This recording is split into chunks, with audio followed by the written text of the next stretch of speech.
John 19. Jesus sentenced to death. Then Pilate had Jesus flogged with a lead-tipped whip. The soldiers wove a crown of thorns and put it on his head, and they put a purple robe on him. "Hail, King of the Jews!" they mocked, as they slapped him across the face. Pilate went outside again and said to the people, "I am going to bring him out to you now, but understand clearly that I find him not guilty." Then Jesus came out wearing the crown of thorns and the purple robe. And Pilate said, "Look, here is the man." When they saw him, the leading priests and temple guards began shouting, "Crucify him! Crucify him! Take him yourselves and crucify him." Pilate said, "I find him not guilty."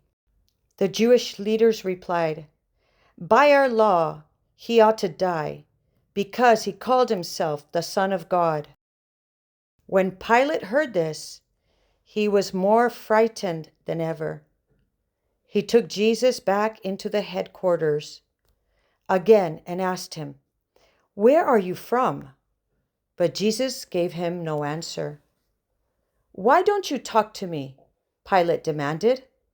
"Don't you realize that I have the power to release you or crucify you?"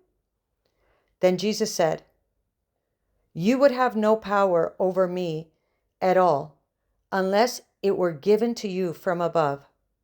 So the one who handed me over to you has the greater sin." Then Pilate tried to release him, but the Jewish leaders shouted, "If you release this man, you are no friend of Caesar. Anyone who declares himself a king is a rebel against Caesar." When they said this, Pilate brought Jesus out to them again.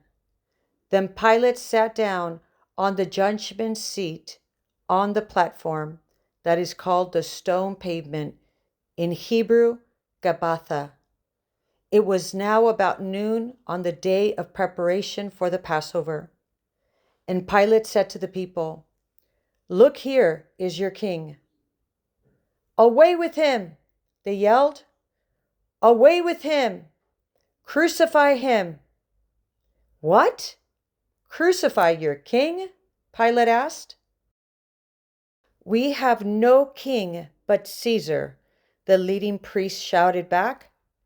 Then Pilate turned Jesus over to them to be crucified. So they took Jesus away, carrying the cross by himself. He went to the place called Place of the Skull, in Hebrew, Golgotha. There they nailed him to the cross. 2 others were crucified with him, one on either side, with Jesus between them. And Pilate posted a sign on the cross that read, "Jesus of Nazareth, the King of the Jews." The place where Jesus was crucified was near the city, and the sign was written in Hebrew, Latin, and Greek, so that many people could read it. Then the leading priests objected and said to Pilate, "Change it from the King of the Jews to, 'He said, I am the King of the Jews.'" Pilate replied, "No, what I have written, I have written." When the soldiers had crucified Jesus, they divided his clothes among the 4 of them. They also took his robe, but it was seamless, woven in one place from top to bottom. So they said, "Rather than tearing it apart, let's throw dice for it." This fulfilled the scripture that says, "They divided my garments among themselves and threw dice for my clothing." So that is what they did. Standing near the cross were Jesus' mother and his mother's sister, Mary, the wife of Clopas, and Mary Magdalene. When Jesus saw his mother standing there beside the disciple he loved, he said to her, "Dear woman, here is your son." And he said to this disciple, "Here is your mother."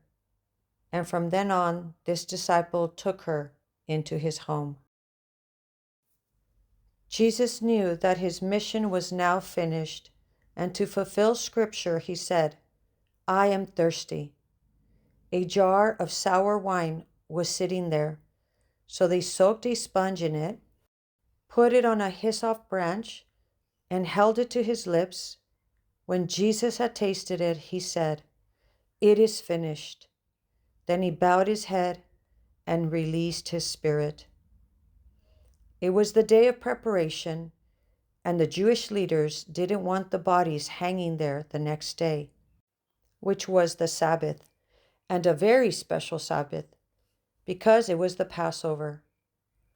So they asked Pilate to hasten their deaths by ordering that their legs be broken. Then their bodies could be taken down. So the soldiers came and broke the legs of the two men crucified with Jesus. But when they came to Jesus, they saw that he was already dead. So they didn't break his legs. One of the soldiers, however, pierced his side with a spear, and immediately blood and water flowed out. This report is from an eyewitness giving an accurate account. He speaks the truth so that you also can believe. These things happened in fulfillment of the scripture that says, "Not one of his bones will be broken," and they will look on the one they pierced.